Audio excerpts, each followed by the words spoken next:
First में मैं यहाँ का ग्राम प्रधान चुना गया अपने गांव का। 2 पंचवर्षीय में ग्राम प्रधान रहा यहाँ पे। इसके बाद मैं जिला पंचायत सदस्य हुआ। मेरा छोटा भाई भी ग्राम प्रधान रहा, बगल के गांव से बीटी से भी निर्विरोध ग्राम प्रधान रहा वो। अब मेरी बहू जिला पंचायत सदस्य है इस समय, वर्तमान समय में भी। छोटा भाई मेरा ग्राम प्रधान है निर्विरोध यहाँ का, ग्राम बिकरू का। और मेरी पारिवारिक पृष्ठभूमि, मेरे बाबा भी यहाँ के जमींदार भी थे और ग्राम प्रधान भी थे, बाद में हुए। मेरी पारिवारिक पृष्ठभूमि ही राजनीतिक है, तो राजनीतिक पृष्ठभूमि तो मेरी पारिवारिक है। मेरी पैदाइशी कही है तो आप पैदाइशी है। विकास दुबे जी, किस तरह से आपको कहा जाता है कि आप अपराध में डॉन नाम से बोला जाता है कि आप माफिया हैं, डॉन हैं, और लेकिन आपका राजनीतिक करियर है, क्या है बेसिकली, हकीकत क्या है? देखिए, एक्चुअल राजनीति में लाने का श्रेय मैंने पढ़ाई में ग्रेजुएशन किया है मैंने, और मैं अच्छा स्कॉलर रहा हूँ अपने टाइम का। राजनीति में लाने का श्रेय मुझे स्वर्गीय हरिकिशन श्रीवास्तव जी का है, जो मेरे राजनीतिक गुरु थे और उत्तर प्रदेश के कई बार मिनिस्टर रहे और उत्तर प्रदेश विधानसभा के अध्यक्ष भी रहे वो। उन्होंने मुझे राजनीति में लाने का प्रयास किया और उन्हीं के प्रयास से मैं राजनीति में आया। और जिस दिन से मैं राजनीति में आया तो लोगों को मेरे प्रभाव से और मेरी लोकप्रियता से ज्वेलसी होने लगी।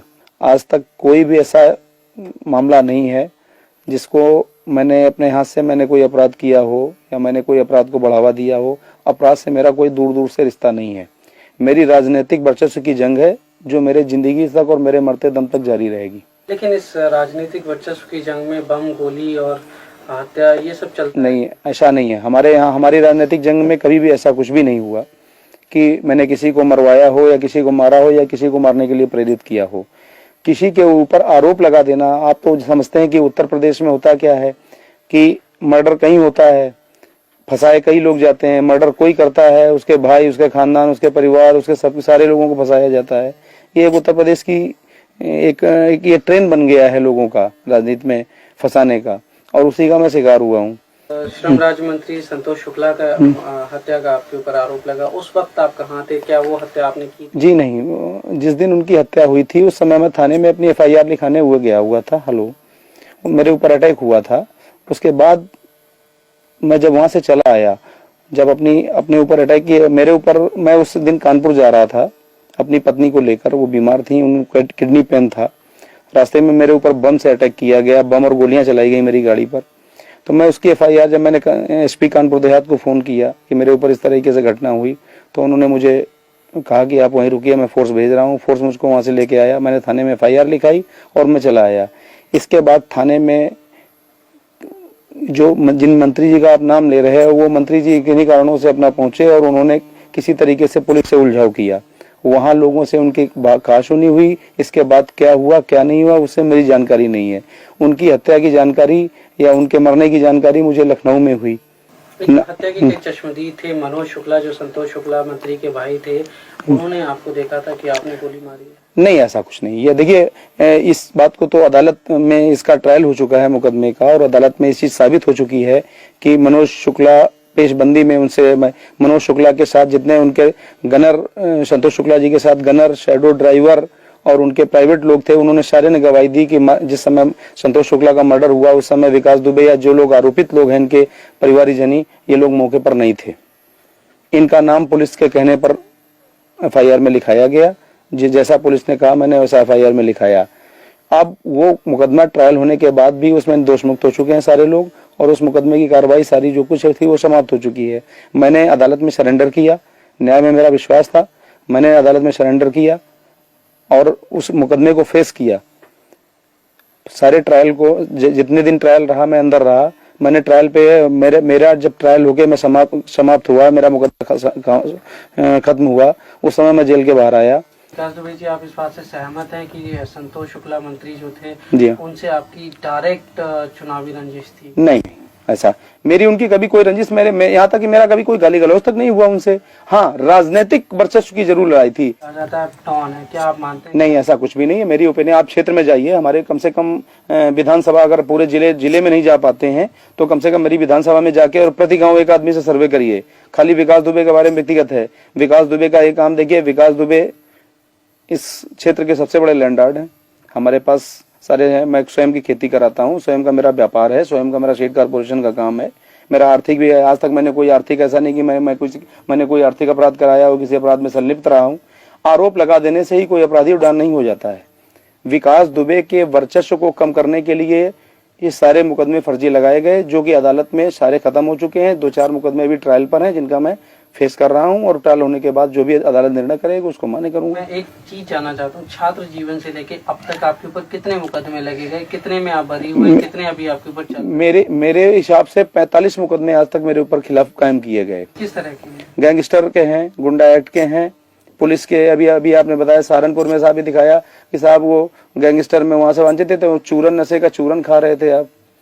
जो आदमी अपने पूरी लाइफ में जिसने चाय न पी हो, 22 साल से चाय न पीता हो, उस आदमी को नशे का चूरन खाते हुए बता रहे हैं। आप सोच समझ सकते हैं कैसे मुकदमे पुलिस लगाती है, ये पुलिस स्वयं जानती है। तो आपकी जो छात्र राजनीति थी उसमें आपने कभी पार्टिसिपेट किया? क्या आप छात्र राजनीति से जुड़े रहे? नहीं, जब तक मैंने छात्र जीवन रहा तब तक मैं राजनीति में नहीं रहा। छात्र जीवन के बाद मैं राजनीति में आया। छात्र जीवन मेरा बिल्कुल एकदम संयमित था। मैं छात्र जीवन, मैंने जैसे एक छात्र का जीवन होता है वैसे मेरा संयमित जीवन था।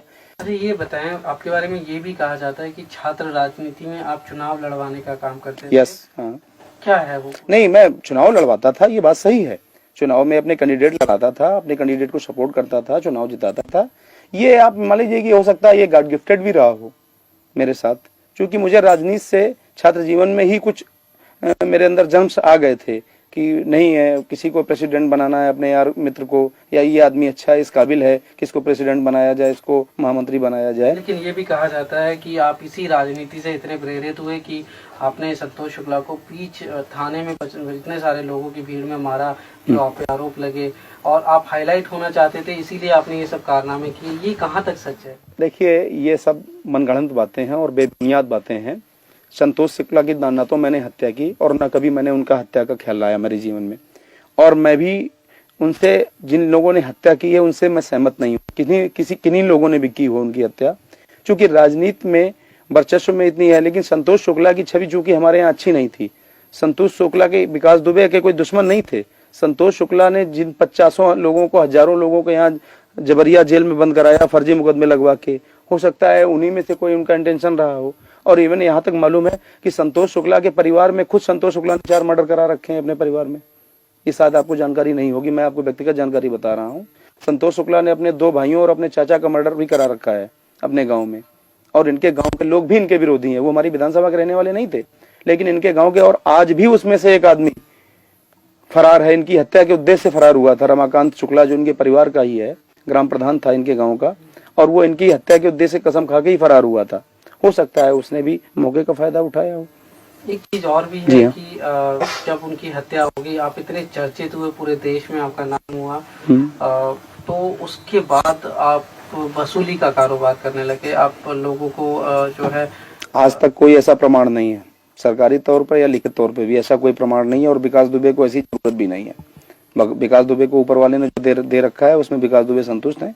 तो ऐसा क्यों है? लोग आप देखिए, आपको शायद ना लगे, आपके इलाके के लोग की पूजा करते नहीं, मुझे ऐसा नहीं लगता। आपके नाम से नहीं, मुझे ऐसा नहीं लगता कि मुझे लोग हैं। मैं तो जिस समय गांव में या क्षेत्र में अपने निकलता हूँ, छोटे छोटे बच्चे भी पंडित जी कह के आगे मेरी गोद में आ जाते हैं। मैं कैसे जानूं कि लोग मुझे खौफ खाते हैं?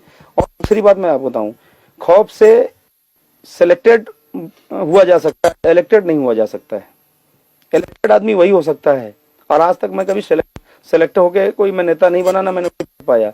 आज तक जितने भी इलेक्शन लड़े, मैंने पब्लिक इलेक्शन लड़े, और आज के इस दौर में पब्लिक को टेरर में लेना या पब्लिक को टेरर लेके वोट लेना, ये संभव नहीं है।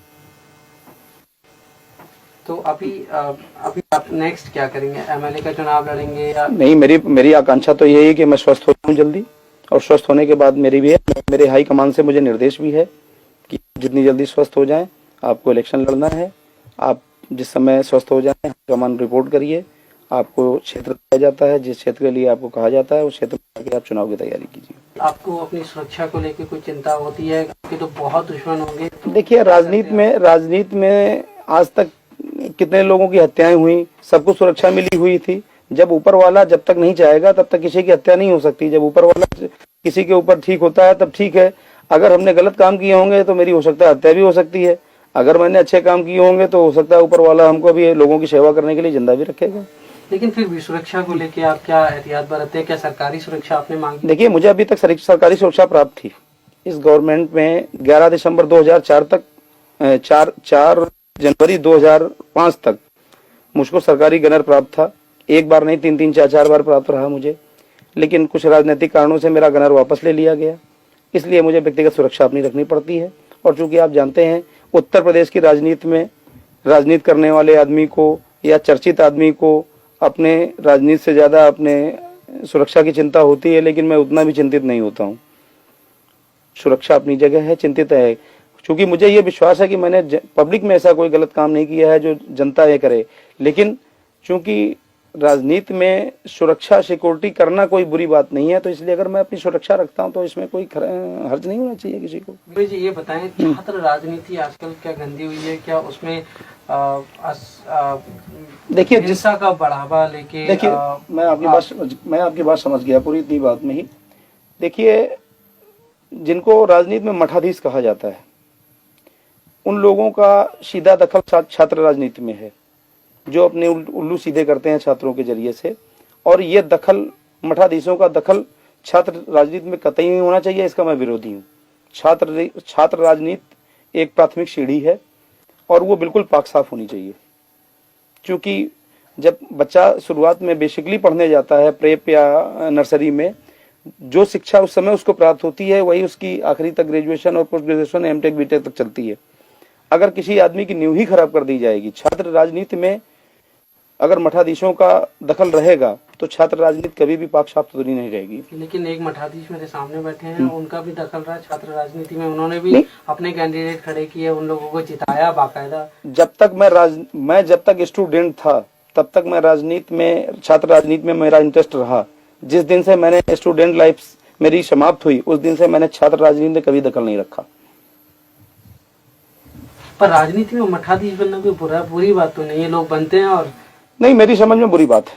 कुछ और कहना चाहेंगे आप हमसे? मैं यही आपके जरिए से मैं थोड़ा सा संदेश देना चाहता हूँ लोगों को कि राजनीति में जो लोग एक दूसरे को नीचा दिखाने के लिए गलत प्रभाव का इस्तेमाल, सत्ता का और पुलिस का दुरुपयोग करते हैं, ये नहीं करना चाहिए।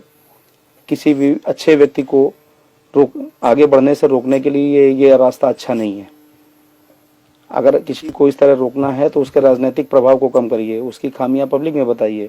लेकिन किसी के ऊपर आप फर्जी मुकदमे लगा के बंद करवा दें अपने राजनीतिक प्रभाव के इस्तेमाल से, ये बात ठीक नहीं है। लेकिन पिताजी जी, शुरुआत में तो शायद कभी ना कभी आपने कुछ ऐसा कुछ किया होगा जिसकी वजह से आज लगे होंगे। उसके बाद क्या पुलिस ने जबरदस्ती डाले केस? देखिए, पुलिस आज भी मेरी विरोधी नहीं है और पुलिस मुझसे कभी भी इस तरह से असहमत नहीं रही।